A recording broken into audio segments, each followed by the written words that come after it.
Wahouthi kutoka nchini Yemen waendeleza mashambulizi dhidi ya utawala wa Israel. Wapiganaji wa Kihouthi kutoka nchini Yemen wameanzisha mashambulizi mapya. Hata hivyo, jeshi la Israel IDF limekiri urushwaji wa makombora hayo licha ya kusema kwamba imeanasa na makombora haya yanatoka nchini Yemen. Imeripotiwa kwamba makombora hayo yalilenga shabaha huko Gaza, lakini pia kusini mwa Lebanon. Makombora hayo yamerushwa maeneo hayo na yamelenga maeneo ya vikosi vya Israel ambavyo vilikuwa vikiendelea na mashambulizi dhidi ya watu wa ukanda wa Gaza, lakini pia huko Lebanon ambapo IDF, jeshi la Israel, limeendeleza mashambulizi yake katika maeneo mbalimbali huko Lebanon, hasa kusini mwa nchi hiyo. Trump amesema kwamba katika nyakati hizi lazima wahakikishe eneo la Mashariki ya Kati linakuwa salama wakati wote, huku likiunga mkono nchi ya Israel. Moto pia umeripotiwa katika jengo la makazi huko Kfar Saba kwenye mtaa wa Haneville mnamo siku ya leo Jumamosi asubuhi, kulingana na mamlaka za zimamoto na uokoaji wa Israel. Watu 7 ambao walikuwa wamejeruhiwa kidogo walitolewa kutoka katika jengo hilo, vyombo vya habari vya Israel vimeripoti.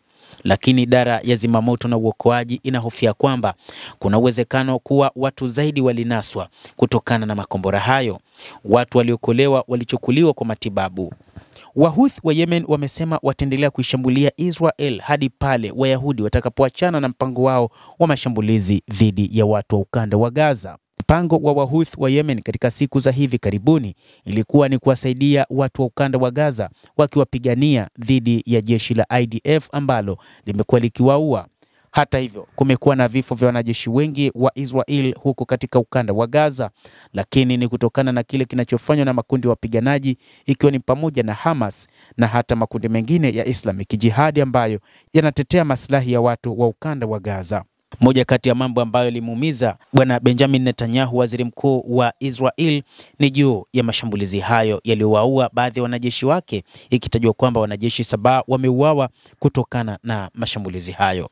Vikosi 11 vya zimamoto na uokoaji vilitumwa kwenye eneo la tukio na kwa sasa wanafanya kazi ya msako kuona kama kuna vifo ambavyo vingeweza kutokea kutokana na kuangukiwa na vifusi vya majengo ambayo yaliangushwa na makombora yaliyorushwa na Wahouthi wa Yemen.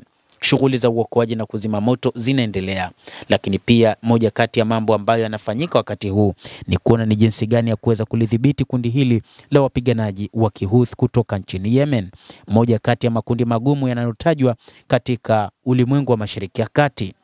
Kundi la wapiganaji la Wahouthi, wakati Iran inapambana na Israel, lilijitoa katika mapambano, liliungana na Iran katika mapambano hayo. Mtazamaji wa The World News, hayo ndio tuliokuwa nayo wakati huu, na bila shaka nawe pia una nafasi ya kulike, una nafasi ya kucomment, kadhalika na kusubscribe channel yetu hii. Mimi ni Adam Hussein, endelea kuwa nasi wakati wote, endelea kutufuatilia uweze kuyajua mengi ya ulimwengu.